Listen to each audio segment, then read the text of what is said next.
अस्सलाम वालेकुम एवरीवन, कैसे हैं आप सब। उम्मीद करती हूँ आप सब ठीक होंगे, खैरियत से होंगे। मैं भी ठीक हूँ, बोले तो ठीक हूँ। आप सुन रहे हैं मेरी न्यू स्टोरी पहली नज़र की मोहब्बत। शुरू करने से पहले सिर्फ इतना कहना चाहूँगी दोस्तों, मुझे नाराज़ नहीं हूँ। हाँ, आपने एक कमेंट्स किए थे, उस कमेंट्स का जवाब मुझे देना था 10 सेंट। आप लोगों को हक है, आपको जो पसंद है उसके बारे में बात करने का, आपको जो नापसंद है उसके बारे में बात करने का बिल्कुल हक है।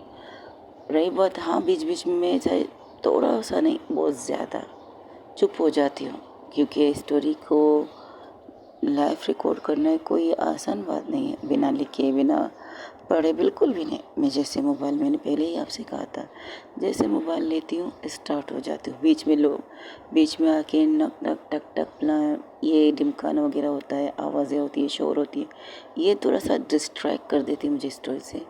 बाकी सब ठीक है, चलिए चलते हैं स्टोरी की तरफ। जहाँ से छोड़ा था वहीं से स्टार्ट करते हैं। पहली नज़र की मोहब्बत।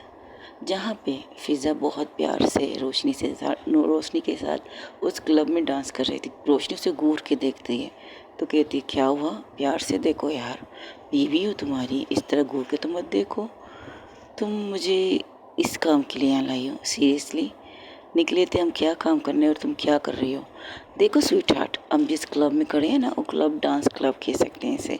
अगर यहाँ आए और डांस ना किया तो फ़ायदा क्या है यहाँ आने का, कोई फ़ायदा नहीं। इसलिए मैं थोड़ा इन्जॉयमेंट करना चाहता, थोड़ा करीब तुम्हारे रहना चाहता, थोड़ा तुम्हारे साथ डांस करना चाहता हूँ। ऐसे मौके मुझे बहुत कम मिलते होंगे, या मिले नहीं। फर्स्ट टाइम मैं तुम्हारे साथ डांस कर रही हूँ। और रोमांटिक रोमांटिक, सीरियसली तुम कह रही रोमांटिक है। हाँ, तुम्हारे लिए तो रोमांटिक नहीं है, बट मेरे लिए है, क्योंकि मैं अपनी बेबी के करीब हूँ और मुझे मौका मिला है और दस्तूर भी है, तो मैं अपनी बेबी के साथ बाहों में बाहें डाल कर डांस कर रही हूँ। और ये जो माहौल है और ज़्यादा अच्छा है। पता है, मैं अगर ज़िंदगी में आज के दिन कुछ और मांग लेती तो वो भी मुझे मिल जाता।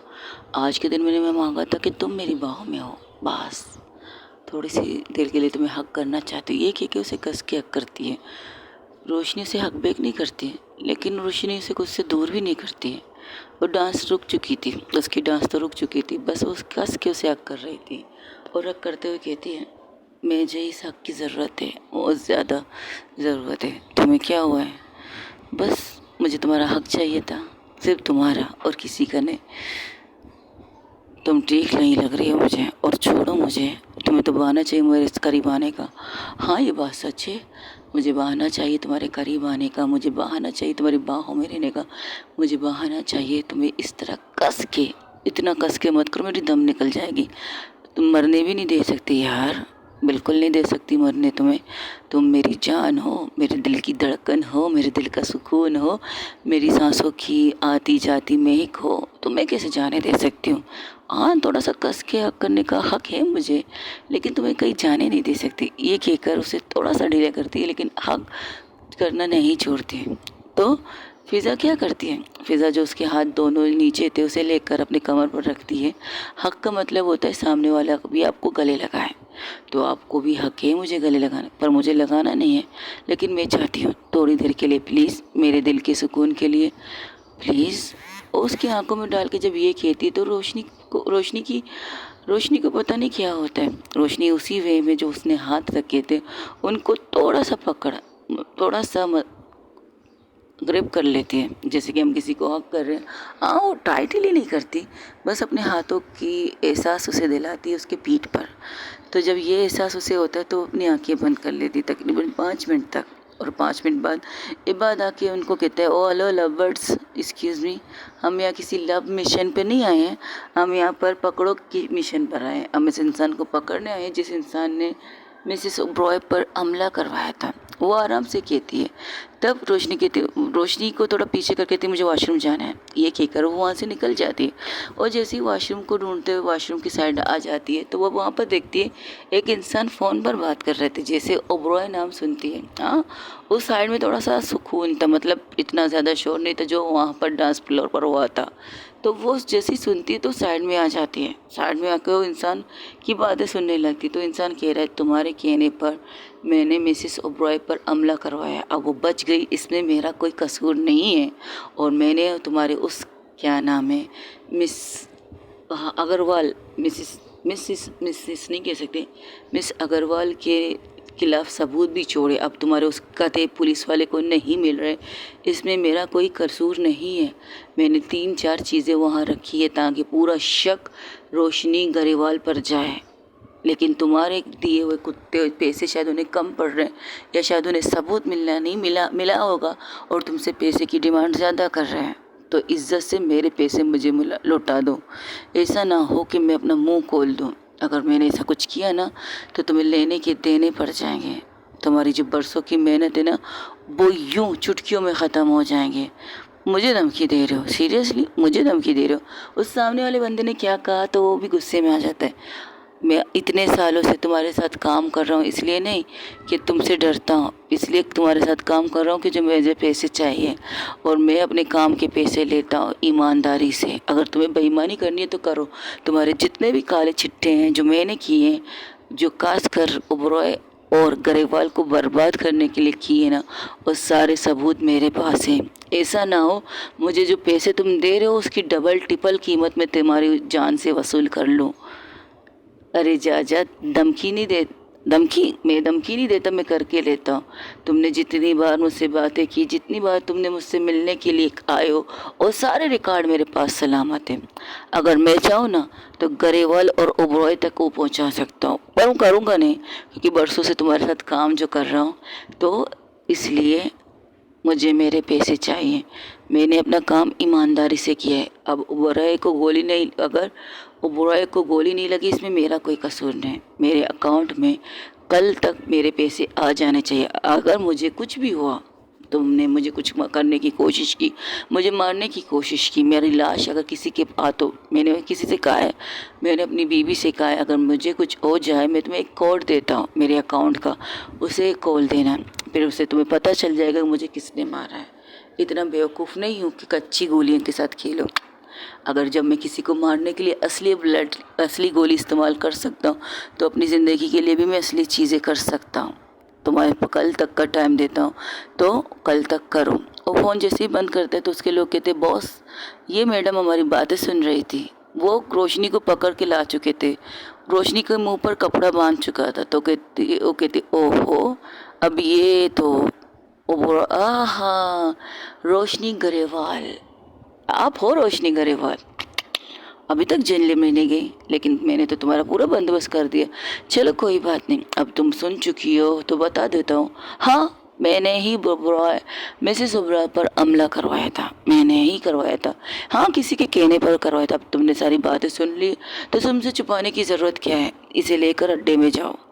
Okay boss. और पता लगाओ ये तो अकेली नहीं आई होगी, यहाँ पे किसी के साथ आई नहीं बॉस, ये अकेली थी, इस जगह पर आ रही थी। तब हमने इसे देखा तो हम इसके पीछे पीछे यहाँ तक आए, और वो रुक चुकी थी, सारी बातें सुन चुकी थी, तब हमने इसे पकड़ लिया था। तब वो कहती चलो फिर अड्डे पे चलते हैं। फिर सोचते इसे वहाँ पर क्या करना है, ये कहकर वो रोशनी को वहाँ से ज़बरदस्ती निकालने लगते हैं। हाँ, लोगों ने रोशनी के दोनों हाथों को पकड़ा था, उसे खींचते हुए वहाँ से लेके जा रही है। तकरीबन 5 मिनट से ज़्यादा हो जाते हैं। तो रोशनी के ना आने से फ़िज़ा हैरान थी। फ़िज़ा कहती ये क्या बात हुई, ये अभी तक आई क्यों नहीं है। तो वो वॉशरूम की तरफ आती तो वहाँ पर कोई भी नज़र नहीं आता। तब एक लड़की जो वॉशरूम में थी तो उसे पूछती आप यहाँ कब से। वो कह रही मैं तो कब से यहाँ खड़ी हूँ, मेरी दोस्त वॉशरूम में है, मैं उसका वेट कर रही हूँ बाहर। तो कहती अच्छा। और मोबाइल निकालती और तस्वीर दिखाती, क्या ये लड़की यहाँ तक आई है, ये लड़की यहाँ आई है क्या, इनमें से किसी वॉशरूम में हो सकती है। नहीं तो मैं तो कब की यहाँ बाहर खड़ी हूँ, मैंने इस लड़की को आते हुए नहीं देखा है। इसका क्या मतलब है तुमने इस लड़की को आते हुए नहीं देखा है। तो यहाँ वहाँ ढूंढने लगती। तभी बाद भी उसके पास आता, कहता क्या हुआ, एनी प्रॉब्लम। रोशनी नज़र नहीं आ रही है, लगता है तुम्हारी हरकतों की वजह से वो घर चली गई। नहीं, वो घर नहीं जा सकती जब तक वो चीज़ें सोल्व ना करे। वो भी मेरी तरह है, जब तक चीज़ें सोल्व ना करे शायद उसे भी नींद नहीं आती होगी। तो तुम्हें क्या लगता है कुछ गड़बड़ है क्या। हम जिस इंसान को ढूंढने आए हो शायद उसने कहीं उसे पहचान तो नहीं लिया। जाहिर सी बात है, अगर ओबरॉय को मारने के लिए गरेवाल का नाम इस्तेमाल किया जा रहा है तो इंसान अच्छी तरह से यही जानता होगा ना उसे। क्या बेवकूफ़ जैसे सवाल कर रही हो फिज़ा तुम। ओके रिलैक्स, चलो हम चलते हैं यहाँ से, बाहर निकल के देखते हैं, पूछते हैं बहुत सी जगह पर। यहाँ तक कि क्लब से वो लोग बाहर आते हैं, फिर से क्लब के अंदर जाते हैं, लेकिन आधे घंटे से उन्हें रोशनी के बारे में कुछ भी पता नहीं चल रहा। तब वो क्या कहती है, यहाँ के कैमरों का एक करो, एक करो, तुम्हारा दिमाग ख़राब है। मैंने कहा ना यहाँ के सीसीटीवी कैमरों को एक करो, और यहाँ से जैसे कि अगर रोशनी वहाँ से निकल कर डांस फ्लोर से निकल से लेकर इस रास्ते तक आने के लिए जितने भी कैमरे हैं उनको एक करो राइट नाउ। ओके ओके करती, रिलैक्स। तो वो ऐसे ही करती जैसे कि फिज़ा ने कहा था। तो वहाँ के खड़े होकर अपने मोबाइल में कुछ सर्वर ऑन करती है। कहते हैं ना, एकड़ को कहीं भी किसी भी वक्त कुछ भी करना पड़े उसका मोबाइल उसके लिए बेस्ट है। तो वो क्या करती है, वो उस जगह से लेकर यहाँ से आगे जाकर 2-3 कैमरे आते हैं उनको ऑन कर लेती है। बाकी कैमरों से उससे वास्ता नहीं था, बस डांस फ्लोर से लेकर वॉशरूम के रास्ते में कितने कैमरे आ रहे हैं उन दोनों को ऑन कर लेती। जैसे कि वो देखती तो फिज़ा कहती ये रही, जूम करो इसे। इतने भीड़ में भी तुमने पहचान लिया रोशनी को? मैं आंखें बंद करके भी मैं इसे पहचान सकती हूँ, अब इसे जूम करोगे तुम? तो उसे जूम करती है तो कहती हाँ, तुमसे छोड़कर वो तुम्हें वहाँ छोड़कर वो यहाँ से निकली है। दूसरा कैमरा, दूसरा एंगल लो, मतलब दूसरे कैमरे को कनेक्ट करो। और जैसे दूसरे कैमरे को कनेक्ट करती है तो कहती ये वॉशरूम के रास्ते की वजह दूसरे रास्ते में क्यों जा रही है? मुझे क्या पता, तो फॉलो करो ना उसके पीछे लगाओ कैमरे को। तो जैसे जैसे वो आगे जा रहे थे वो देखती कि एक साइड में चुपके से कुछ सुनने की कोशिश कर रही है। तो कहती है ये तो दूसरे साइड में कुछ सुनने की कोशिश कर रही है, तो उस साइड में कैमरे होंगे।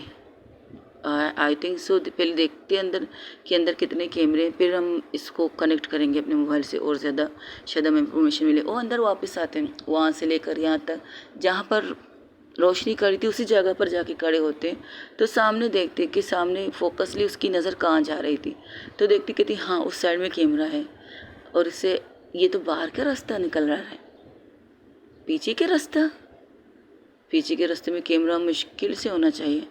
तुम अपनी कोशिश जारी रखो, फिर पता चलेगा हमें। ओके। तो वो ऐसे ही करती है, वो दूसरे रास्ते के कैमरे को ऑन करती, लेकिन जब ऑन करती तो वो ये देखते हैं कि कुछ लोग आके पीछे से ही रोशनी को पकड़ चुके हैं, और जिस तरह से उसके हाथ को पकड़ के रखा था, उसके मुंह पर कपड़ा बांध दिया। तो फिज़ा को ये चीज़ गुस्सा दिला रही थी। तो कहती ये तो किडनैप हो गई है। दिख रहा है मुझे, देखो ये इससे किसके पास लेके जा रहे हैं। अरे ये लो गई भैंस पानी में, नहाने के लिए गई है क्या? धोने के लिए गई होगी। ये बात को घूरते हुए देखती है। जब फिज़ा ये कहती गई भैंस पानी में, तो ये बात ये 2 लफ्ज़ कहता है, नहाने गई है या धोने गई है। तो घूर के उसे देखकर बकवास बंद करो, चलो यहाँ से निकलो, जल्दी निकलो। अगर टाइम देखो क्या टाइम हो रहा है, जब यहाँ से ये इससे पकड़ा गया था आधे घंटे से ऊपर हो चुके हैं। कहीं उसके साथ कुछ नहीं होगा, उससे मेरे होते हुए तो बिल्कुल भी नहीं, कुछ नहीं होगा। अपने कत्ते चट्टे लोगों को आगाह करो, तस्वीर भेजो उनके पास, इन दोनों की, इन चारों की। पता लगाओ कोई कहाँ से खबर मिल सकता है कि ये लोग कहाँ हैं, कहाँ हो सकते हैं, कुछ भी करके मुझे पता लगा, और मैं कोशिश कर रही हूँ। तो वो आंखें बंद कर लेती है, आंखें बंद करके उसके चेहरे पे एक स्माइल आ जाती है। तो कहती 1 मिनट अपना मोबाइल दो मुझे। क्या कर रही हो? तो दो ना। वो लेती है, वो एक ऐप ऑन करती है, उसके मोबाइल में वो ऐप होता है रहता है। ये बात कहती तुम्हें मेरे इस ऐप के बारे में क्या पता है? ये कैसे पता है? तुम्हारे हर चीज़ के बारे में मुझे पता है। ये लोकेशन है, इसको फॉलो करते हैं हम लोग। ये कैसी लोकेशन है? इसके क्या मतलब है? जब हम वहाँ से आए थे क्लब में, तो मैं जब डांस कर रही थी रोशनी के साथ, तो मैंने रोशनी के पर्स के अंदर ये चिप लगा दिया था, अंदर डाला था। हाँ नहीं, पर्स के बाहर से लगाया था, लेकिन किसी को नज़र ना आए, उसे भी नज़र ना आए, ये चिप लगाया था। ये चिप तुमने मुझे एक दफ़ा दी था, याद है? तुमने कहा था जब भी तुम्हें ऐसा लगे कोई खतरा है, कोई होने वाला है, तो इस चिप का इस्तेमाल करो। तो इसकी लोकेशन ऑन है, और इसकी लोकेशन से हम पता लगाएंगे कि रोशनी कहाँ है। जल्द से जल्द हमें इसे वहाँ तक पहुँचना है। वहाँ दूसरी तरफ जहाँ पर रोशनी को रस्सी से बांध लिया गया था एक चेयर पर, और उसके मुँह से कपड़ा हटा के कहता है आहो कितनी खूबसूरत हो तुम, बहुत ज़्यादा खूबसूरत हो। तुम्हें नहीं लगता खूबसूरत लड़कियों को खूबसूरती को कैश करना चाहिए? इस तरह जासूसी करके पुलिस वाले काम करना नहीं चाहिए। कौन हो तुम, और तुम्हें किसने भेजा है कि मिसिस ओबराय पर हमला करवाने के लिए? अरे मैं बता दूँ, पर मुझे पैसों की भूख है। अगर तुम मुझे पैसे दोगे तो मैं तो सारी बातें तुम्हें बता दूँ। मैं पैसों का आशिक हूँ, सच्चा आशिक। पैसे मेरे लिए दीन धर्म ईमान सब कुछ है, बस मुझे पैसे चाहिए। दे सकती हो पैसे? कितने चाहिए? कितने हैं तुम्हारे पास? जितने चाहिए मुंह खोलो और पैसे लो और मुझे छोड़ो। इतनी खूबसूरत लड़की, वो उसे टच करने की कोशिश करती तो अपने फेस को दूसरी तरफ कर लेती। तो कहती हाय, यही यही तीखी पंथी मुझे पसंद है, जब लड़की के अंदर ना होता नो, मुझे उस नो को यस करने में मज़ा आता है। चलो तुम्हें बता देता हूँ, तुम मुझे कितना दे सकती हो, कितना है तुम्हारे पास, तुम अपनी रेट बताओ। मैं बिकाऊ नहीं हूँ। अरे उस वे में तो नहीं कह रही हूँ मैं, अपनी रेट बताओ, मतलब तुम मुझे कितना दे सकती हो उस इंसान को जानने के लिए कि तुम ओबरॉय एंड गरेवाल के बीच में ये फसाद कर रहा है, उस इंसान को जानने के लिए कितना दे सकती हो मैं, बताओ मुझे। तब वो एक तस्वीर लेती है, उस इंसान के पास भेज देती है। हाँ, हमारी बातें इसने सुन ली है और अब तुम मुझे पैसे देना चाहती है, जितना पैसे देना चाहती है कि तुम्हारा नाम मैं उसे बता सकूं, तो बता दूं। बकवास बंद रखो। वहाँ से कुछ कहा था, अरे अरे बकवास बंद रखो मतलब का क्या मतलब होता है, बकवास बंद रखो। हाँ, तुमने इतने सालों से ये कांड किया है, पता नहीं तुम्हारे आजकल कहते हैं कुंडली में कोई शनि आके बैठा है, जिसकी वजह से तुम बर्बाद हो रहे हो। तुम उससे नुकसान नहीं पहुंचा रहे हो, रोशनी को, एम राइट, रोशनी गरेवाल को तुम नुकसान नहीं पहुंचा रहे हो। यहाँ तक कि तुम्हारा बस नहीं चल रहा कि तुम बुराई को ख़त्म कर दो। सीरियसली, अब तुम इतनी कमीने हद तक उतर चुके हो कि तुम रोशनी को बर्बाद करने के लिए, कि उसको ख़त्म करने के लिए तुम ओबरॉय को मारना चाहते हो, और डायरेक्ट शक ओबरॉय के जाएंगे मिस रोशनी के ऊपर। क्या बात है। अगर मैं बच गया ना, अगर मैं कुछ हुआ ना, तुम मेरी बीबी को छोड़ दो। तुम, मैंने कहा ना, अगर उसे कुछ हुआ ना तो तुम्हें ज़िंदा नहीं छोड़ूंगा। उससे वहाँ से कुछ कहा गया तो हैरान था, जैसे कि जो कह रहा है वो सुन रहा था। तो सबसे पहले वो क्या करता है, उसकी के सामने, रोशनी के सामने अपने मोबाइल को लेता है और पूरी तरह से डिस्ट्रॉय कर देता है। डिस्ट्रॉय करने के बाद वो रोशनी की तरफ देखता है, मेरी बीवी को उसने पकड़ रखा है, गलती मेरी है कि मैंने उसके सामने अपनी बीवी का नाम लिया। अब उसे सबूत चाहिए जो मैंने उसके खिलाफ जमा किए हैं। इसके बाद शायद मैं उसका कुछ बिगाड़ न लूँ। मैं अपनी बीवी से बहुत प्यार करता हूँ, अपने बच्चों से बहुत प्यार करता हूँ। इस धंधे में मैंने आज तक अपनी बीवी और बच्चों को शामिल नहीं किया। मेरी गलती, मेरी बेवकूफ़ी, गुस्से में आकर मैंने उसे अपने बारे में सब कुछ बता दिया, मेरी गलती। तो उसके उसके लोग कहते अब क्या करना है बॉस, करना कुछ नहीं है। उसने कहा है अगर मुझे मेरी बीवी बच्चे सलामत चाहिए तो मुझे खुद को ख़त्म करना पड़ेगा, वरना मैं अगर ज़िंदा रहा तो वो बर्बाद हो जाएगा। तो रोशनी कहती देखो मुझे उसका नाम बताओ, मैं तुम्हें उससे बचा सकती हूँ, तुम्हारी फैमिली को बचा सकती हूँ। तुम उसे जानती नहीं हो बच्चे, अगर तुम जानती नहीं तो तुम उसको मेरे बारे में पूछती नहीं। बहुत बड़ा कमीना इंसान है, तुम्हारा करीबी है, इतना तुम्हें कह सकता हूँ, तुम्हारा करीबी है, बस इससे ज़्यादा कुछ नहीं। ये कहकर वो अपने लोगों को कहती मैं यहाँ से जाऊँ, इसके बाद इस लड़की को छोड़ देना। ये कहकर वहाँ से चला जाता है बिना उसकी तरफ देखे। रोशनी उसे आवाज़ देती रही बताओ कौन है वो, बताओ कौन है वो, लेकिन वो कुछ बताता नहीं, बस वहाँ से निकल जाता है। निकलने के बाद वो जैसे बाहर निकलता है, उसके निकलने के फ़ौरन बाद 2 गोलियों की आवाज़ आती है, सिर्फ 2 गोलियों की। वो लोग बाहर आ जाते हैं, वो देखते कि उसका बॉस ज़मीन पर गिरा है, खून से लथपथते, आसपास कुछ नज़र नहीं आ रहा। हाँ, बस एक बाइक दूर से जैसे किसी ने निशाना बहुत ही फोकसली उस पर लगाया था, और वो गोली का निशाना सीधा उसके दिल के आर पार, 2 गोलियाँ सीधा उसके दिल के पास थी। तो लोग डर जाते हैं, तो कहते अब क्या करना है, करना क्या, यहाँ से भागो, इससे पहले कुछ गलत हो जाए, भागो यहाँ से। तो लोग वहाँ से भागते, रोशनी को वहाँ पर छोड़ के चले जाते हैं। जब तक वहाँ पर पहुँचती है फिज़ा लोगों को भी गोली की आवाज़ सुनाई दी जाती है। फिज़ा और इबाद को, वो लोग भागते उस जगह पर आते तो देखते कि इंसान ज़मीन पर गिर चुका है, लेकिन जब उसका नफ्स देखती है तो देखती है वो ख़त्म हो चुका है। तो कहता ये तो मर चुका है, अब हम इसे इंफॉर्मेशन कैसे निकालें, फ़िलहाल तो अंदर चलो, वहाँ पर कुछ मिलेगा, संभल के जाना। अबे कुछ संभल के नहीं, जल्दी करो, इससे पहले पुलिस यहाँ आए, हम फंस जाएं किसी इसके मौत के केस में। तुम देखो यहाँ आसपास कैमरे वगैरह हैं, तो वहाँ इन कैमरे को डिस्पाइज कर लो जल्दी। तो वो इस बात को इस काम के लिए लगाती है। तो वो अंदर जाते तो देखती है फिज़ा अपनी आंखों आंसू लिए बस देख रही थी। तो आती हुई कहती तो तुम ठीक हो, उसके हाथ खोलती है, और उसे जैसे ही फिज़ा को देखती है रोशनी उसे कस के कर लेती है और रोने लगती है। उसे मार दिया ना उसने, उसे मार दिया ना उसने। तो कहती रिलैक्स रिलैक्स, हमें पहले यहाँ से निकलना है, इससे पहले पुलिस यहाँ आ जाए, चलो निकलो यहाँ से। वो वहाँ से निकलते हैं आराम से। हाँ, जिस रस्सी से, जिस कुर्सी से फिज़ा को बांधा गया था, उस कुर्सी को वहाँ से हटा कर साइड में रखते हैं और रस्सी को लेके जाकर वहाँ से निकल जाते हैं बड़े आराम से, बड़े सावधानी से। तो रोशनी कहती है ये उसका मोबाइल है, उसने डिस्ट्रॉय कर दिया है, इससे कुछ हासिल नहीं हो सकता। तो वहाँ पर उसके मोबाइल देखकर उसके चेहरे पर कुछ सोच आती है, तो उस मोबाइल को उठाती कहती चलो यहाँ से, फ़िलहाल यहाँ से निकलो, फिर बाद में बात करते चलो। वो लोग वहाँ से निकलते तो बात की तरफ आके कहते तुमने अपना काम कर लिया? हाँ मैंने कर लिया। गोदाम के आसपास 2-3 कैमरे थे, उन्हें मैंने डिस्टॉल कर लिया। अब इस जगह पर कौन आया, कैसे आया, किसी को नहीं पता। वो बड़े आराम से सावधानी से उसे वहाँ से निकालती, लेकिन वो पैनिक हो चुकी थी। रोशनी के कंधे से पकड़ के उसे कहती रहे रिलैक्स, कुछ नहीं हुआ है, कुछ भी नहीं है। वो उसे की फैमिली को मार देगी। कि किसकी फैमिली को?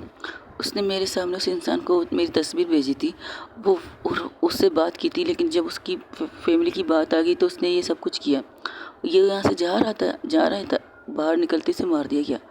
उसकी फैमिली को कुछ नहीं होना चाहिए। वो अपनी फैमिली रिलैक्स, नहीं कुछ नहीं होगा, उन्हें कुछ नहीं होगा, आई प्रॉमिस, वादा करती हूँ। तुम पैनिक होना बंद करो, हम यहाँ से पहले निकले। तब वो निकलते बाइक पर उसे बिठाती हूँ, कहती पकड़ सकती हो ना मुझे? नहीं। तो यहाँ वहाँ देखती तो उसे वहाँ पर एक कपड़ा दिखता है, तो उस कपड़े को लेती है अपने और उसके कमर से बांध के कहती है अब ठीक है, अगर तुम मुझे पकड़ भी नहीं पाओगी तो, लेकिन तुम मेरे साथ बनी रहोगी। तब वो कहती है बात अब क्या करना है? फ़िलहाल यहाँ से निकलो, जो काम किया तुमने, जो काम दिया, हाँ मैंने वो सारा काम कर लिया है, सारे कैमरे डिस्ट्रॉय कर दिए, ठीक है। एक बात है, क्या उसकी फैमिली, किसकी फैमिली? जिसको मार दिया गया उसकी फैमिली को सेव करना है। तुम्हारा दिमाग ख़राब है, हम जानते नहीं कहाँ रहते कहाँ नहीं रहते। वो इसी तरह बात कर रहे तो आगे जाए तो कहती वो उसके आदमी है वो जो भाग रहे हैं। तो जाते उनके सामने गाड़ी रोकते तो वो आदमी कहता है आगे मत आओ, उसके हाथ में छुरी थी।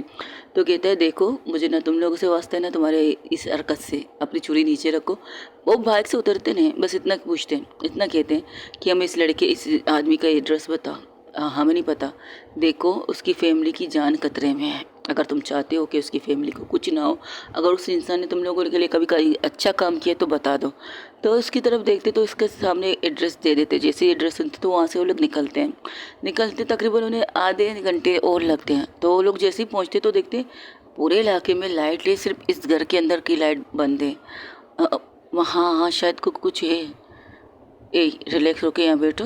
तब वहाँ से 2 लोग निकलते उस घर से, वो छुप जाते एक साइड पे। तो वो लोग फ़ोन पर बात करते, कहते अब क्या करना है, हमने उसे मार तो दिया, उसके अब इनकी फैमिली का क्या करना है। तब वहाँ से सिर्फ इतनी की आवाज़ आती है। आवाज़ भी ऐसी तो अजीब थी जैसे कि ना नेटवर्क टूट रहा है, बन रहा है, वैसे ही आवाज़, मार दो, बस इतना। तो लोग कहते हैं ठीक है बॉस हम करते हैं। ये कहकर वो लोग अंदर जाते हैं, अंदर जाकर फिर वापस आ जाते हैं और कहते हैं तकरीबन आधे घंटे बाद यहाँ पर बहुत सिलेंडर वाला ब्लास्ट होगा। ऐसा लगेगा कि किचन में काम करते हुए ही ब्लास्ट हुआ है। तो ये लोग एक दूसरे से बातें करते हुए वहाँ से निकल जाते हैं, तकरीबन वहाँ रुकते नहीं हैं, निकल जाते। तो रोशनी कहती है वो लोग सिलेंडर से उन्हें मारना चाहते हैं ताकि तुम चुप रहो, यहाँ बैठो, मैं कुछ करती हूँ। नहीं तुम मैं पुलिस को बुलाऊं? पुलिस को? अच्छा किस पुलिस की बात कर रहे हो? उस पुलिस की जो उसके लिए काम कर रहा है, उस पुलिस की बात कर रहे हो जिसने सबूत उस इंसान ने छोड़े तुम्हारे लिए, उस पुलिस के लिए कि तुम्हें अरेस्ट किया जाए? मुझे कुछ नहीं होगा, मैं संभाल लूँगी, बस तुम यहाँ रहो, ओके। वो यहाँ से निकलती है, पीछे के रास्ते से जाती है क्योंकि आगे से वो लोग खड़े थे ये देखने के लिए कि ब्लास्ट हो रहा है या नहीं हो रहा, बस ये देखने के लिए। लेकिन जैसे ही वो जाती है विंडो से, वो विंडो तो अंदर से बंद थे, तो कहती शिट यार अब क्या करूँ। लेकिन वो क्या करती है, उसने जो शर्ट पहना था उसके अंदर से वो यहाँ वह देखती है, उसके पास ऐसी कोई चीज़ नहीं जो उससे अंदर जाने की मदद कर सके। तो यहाँ देखती तो देखती रस्सियों में कुछ कपड़े सूखने के लिए जैसे हम लगाते हैं वैसे ही, तो उनमें से 2-3 कपड़े लेती है, अपनी मुट्ठी में पूरी तरह से बांधती है। हाँ बांधती, फिर एक ज़ोर से नहीं बहुत ज़ोर से पंच मारती है। हाँ शीशे गिरने की आवाज़ होती है लेकिन अंदर होती है, बाहर नहीं। तो सीधा विंडो का दरवाज़ा खोलती है, अंदर आ जाती है। तो यहाँ वहाँ देखने लगती है। सबसे पहले वो जाती है किचन में 2 सिलेंडर एक साथ ऑन थे। उसकी कह सकते गैस की बदबू से उसकी हालत बुरी होती। तो वो क्या करती है, अपने जेब से हाथ डालती, रुमाल निकालती है, उस रुमाल को अपने नाक में बांध देती है। तो वो यहाँ वहाँ ढूंढने लगती है। तो देखती है कमरे की साइड में एक औरत पड़ी थी और उसके साथ 2 बच्चे थे। उन्हें देखकर वो उनके पास जाती है। पहले वो क्या क्या करती है, पहले वो जाती है फिर से किचन में, वहाँ से कुछ एक पानी की बोतल लाती और चींटे उस औरत के मुंह पर मारती। जैसे वो औरत उठती है, उसे छींकने वाली थी तो उसके मुंह पर हाथ रखती है तो उसको धक्का दे देती, लेकिन फिर भी वो खुद को संभालती। धक्के से उससे लगता है उसकी पीठ एक नुकीली चीज़ पर लगती है, लेकिन उसे इस चीज़ की परवाह नहीं। बस सिर्फ इतना कहती है, देखो चिल्लाओ मत, बाहर वो लोग खड़े हैं तुम लोग को मारने के लिए, अभी और इसी वक्त हमें यहाँ से निकलना है, इससे पहले यहाँ पर ब्लास्ट हो जाए सिलेंडर का और यहाँ पर तुम्हारे और तुम्हारे बच्चों को कुछ भी हो जाए। तुम्हारी बेटे बेटियाँ बेहोश है, उन्हें उठाओ, बाहर निकलो, चलो जल्दी करो यहाँ से। वो मेरे हस्बैंड वो ठीक है ना? मैं कुछ पूछे, मेरे हस्बैंड इम्पोर्टेंट, अब आपके बच्चे हैं, आपके हस्बैंड नहीं रहे। वो रोने लगती है, कुछ चिल्लाने लगती तो उसके मुंह पर हाथ फिर से रखती, कहती देखिए इस तरह चिल्लाने से आप उन्हें अंदर बुला लेंगे और मेरे पास इतना टाइम नहीं है कि आपको पूरी कहानी सुना सकूं, बस यहाँ से निकलिए। लेकिन वो तो सबूत ले चुके थे, सारी चीज़ें लेके, फिर भी उन्होंने ऐसी हरकत क्यों की? अब यहाँ से बाहर निकलेंगे तो पता चलेगा ना। बाहर निकलिए पहले यहाँ से। वो उसे यहाँ से निकालती है, वो उसे पहले बाहर निकालती है, फिर एक बच्चे को लाकर उसके गोद में देती है, फिर दूसरे बच्चे को भी उसी के गोद में दे देती है। वहाँ पर इबाद भी आ चुका था, क्योंकि इबाद को डर लग रहा था तो वो आ जाता है उसकी मदद करने। वो इबाद से सिर्फ इतना कहती है, इन्हें लेकर यहाँ से जाओ, बाहर निकलो, मैं आँख पर ब्लास्ट करके आती हूँ। तुम्हारा दिमाग ख़राब है? वो तो वैसे ही करने वाले हैं ना। हाँ, उनसे पहले मैं करना चाहती हूँ। कुछ रह चुका है आपका यहाँ पर, कोई डॉक्यूमेंट्स ताकि बाद में आपको मसला ना हो। तो यहाँ हम वो कुछ देखने की कोशिश करती है, लेकिन फिर वो समझ में नहीं आता, बाहर आ जाते हैं। हाँ, लेकिन एक बैग उसके हाथ में था, वो बैग उससे लेडी के हाथ में देती, कहती ये लीजिए, इतने में आपके बच्चे और आपके कपड़े तो आ चुके हैं, इससे ज़्यादा कुछ नहीं। थोड़ी देर बाद जिस तरह से वहाँ पर ब्लूम जैसे कि उस घर के अंदर होता है, तो रोशनी ये देखकर बेहोश हो जाती है। रोशनी के ख्याल से वहाँ पर ये ब्लास्ट हुआ है, उन्हें कुछ हो चुका है। हाँ, तब तक इबाद वो लोग कोई भी बाहर नहीं आया था, तो वो लोग साइड में खड़े हो जाते, कहते ये इतना बड़ा गहरा धमाका, कहीं आसपास वाले लोगों को कुछ हो ना जाए। कुछ ही को कुछ नहीं होगा, मैंने पहले से फायर ब्रिगेड बुला दिया और यहाँ सिलेंडर के जितने गैसेस थे मैंने उन्हें बंद कर दिया था। बस एक नॉर्मल ब्लास्ट हुआ है, ज़्यादा आसपास के लोगों को नहीं लगेगा, चलो यहाँ से निकलो। अरे यार, अब इसे क्या हुआ? शायद इस ब्लास्ट की वजह से बेहोश हो गई होगी। वो जब पलटती आगे जाती तो कहती तुम्हारी पीठ से खून बह रहा है, क्या हुआ तुम्हें? कुछ नहीं, इन्हें होश में लाते हो, जब इन्हें होश में है तो इन्होंने मुझे पुश किया तो शायद किसी नोकली चीज़ से लग चुका है, मेरी छोड़ो, इसको देखो। वो उसे उठाती है, वो कहती रोशनी इस वक्त इसे यहाँ उठाना ठीक नहीं है, हमें घर जाना चाहिए। तो क्या करे, बाइक है, तुम एक काम करो, गाड़ी बुला लो, आयुषो। तो उसे घूर के देखती है, तो जैसे ही वो गाड़ी की मैसेज करती है तो वहाँ पर 3-4 गाड़ियाँ एक साथ आ जाती हैं। और जैसे ही गाड़ी आती सबसे पहले उसकी फैमिली को, उस आदमी के फैमिली को बिठाते, कहते हैं आप लोग यहाँ से सेफ़ है, मैं बाद में आपसे मिलने आऊँगी। फिर इसके बाद वो रोशनी को लेती है, उस गाड़ी में बैठ जाते, कहते अब बाइकों को लेकर तुम लोग आ जाओ और तुम ड्राइविंग करो। वो उसको ड्राइविंग करने के लिए कह देती है। वैसे इतने सालों बाद फ़िज़ा को मैं गाड़ियों में देख रही हूँ, वो भी अपनी गाड़ियों में। हो गया तुम्हारी बकवास, अब गाड़ी ठीक से चला, हॉस्पिटल चले घर चले? फ़िलहाल तो घर चलो, इसे लेकर हॉस्पिटल नहीं जा सकती, घर चलते हैं। ये कहकर वो लोग घर की तरफ रास्ता मोड़ लेते हैं। तब तक वो रोशनी को उठाती भी नहीं है, तो देखती कि उसकी आंखों में आंसू थे और जैसे कि रोने की वजह से वो बेहोश हो गई है इस तरह से। तो कहती कमाल है, ये बेहोश किस लिए हुई है? लगता है उसे ये लगा कि तुम लास्ट में ऊपर पहुंच चुकी हो। अच्छा, मुझे नहीं लगता कि मैं जियो या मरूँ उसका कोई प्रॉब्लम होगी, वो तो खुश हो जाएगी कि अगर मैं मर जाऊँ। हाँ, कभी कभार हमें जो दिखता है वो ऐसा होता नहीं है। क्या मतलब ये मुझसे बहुत से सवाल कर रही थी कि हम दोनों की दोस्ती कैसे हुई, मैं तुमसे कैसे मिली। मजाक मत करो। अरे मजाक क्यों करूँगी भला मैं इन चीज़ों का, मैं तुम्हें पता है ना, मैं मजाक वाला बंदा नहीं हूँ। हाँ, पता है तुम कितने कमीने बनते हो। जब वो घर में आ जाते तो देखते वहाँ पर विनीता और कवल खड़ी थी। तो कहते तुम लोग यहाँ बाहर क्या कर रहे हो? जब से इबाद ने खोल करके कहा कि ये रोशनी बेहोश हुई, तब से हम बाहर खड़े। क्या हुआ? इसे अंदर लाते फिर बात करते, और उसे अंदर लाते बेडरूम में, उसे लेटाते फिर बाहर आ जाती। कहती अब बताओ क्या हुआ? तो ये बात, आधी बात तो बता चुका था। तो कहते ये क्या बात हुई? आपकी नानी पर किसने हमला करवाया? जिससे जानने वाले थे वो तो ऊपर चला गया। अब बचे उनकी वाइफ एंड बच्चे, उन्हें मैंने सेफ जगह पर पहुंचा लिए। उनके ख्याल से वो लोग मर चुके सिलेंडर के धमाके से, लेकिन वो लोग बच चुके थे। हाँ, इतना हुआ कि उनके कुछ कपड़े और चीज़ें मैं निकाल पाई, इससे ज़्यादा कुछ नहीं। आपने अपनी जान खतरे में डालकर, क्योंकि तुम्हारी बहन ने कहा था वो बच्चे हैं उन्हें कुछ होना नहीं चाहिए, उनकी बीवी और बच्चों को। बस फिर क्या था, तुम्हारी बहन का कहना मेरी बीवी का कहना, तो मैं चली गई मैदान में, हो गई खड़ी हो गई, तो बचा लिया उन्हें। तो कहती और जब वो लोग इसी तरह बात कर रहे थे, आधे घंटे बाद चिल्लाने की आवाज़ आती, वो अंदर जाते तो देखती है रोशनी रो रही थी। वो उसे मार दिया, उसे मार दिया, उसे मार दिया। तब फिज़ा जाके उसके कंधे से पकड़ के कहती है रिलैक्स, किसी ने किसी को नहीं मारा, बस वो नहीं नहीं उन्होंने फिज़ा को ब्लास्ट कर लिया।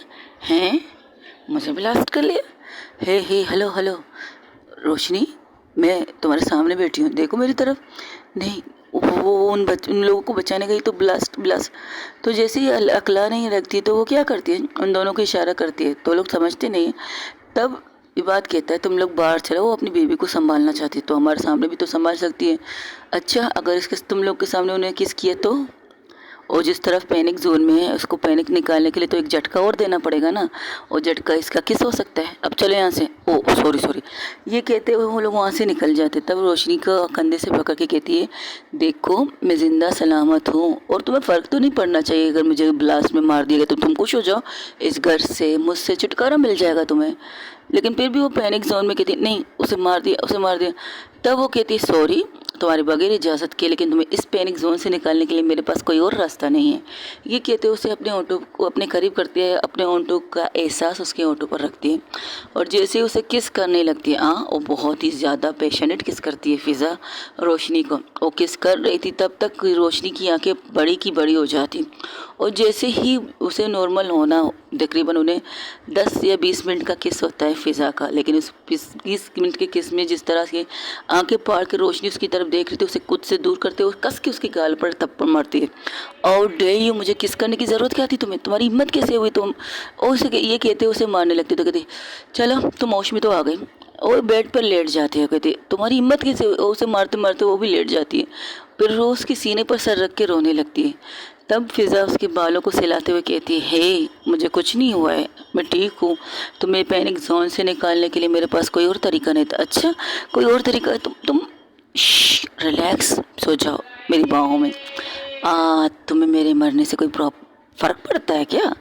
वो ऐसे कहती है ओके गाइस, आज के लिए इतना हो सके तो मेरे चैनल को लाइक शेयर कमेंट सब्सक्राइब में ज़रूर बताइएगा कि आप लोगों को मेरी स्टोरी कैसी लगी। अपना डेट सारा ख्याल रखिएगा, और हाँ कमेंट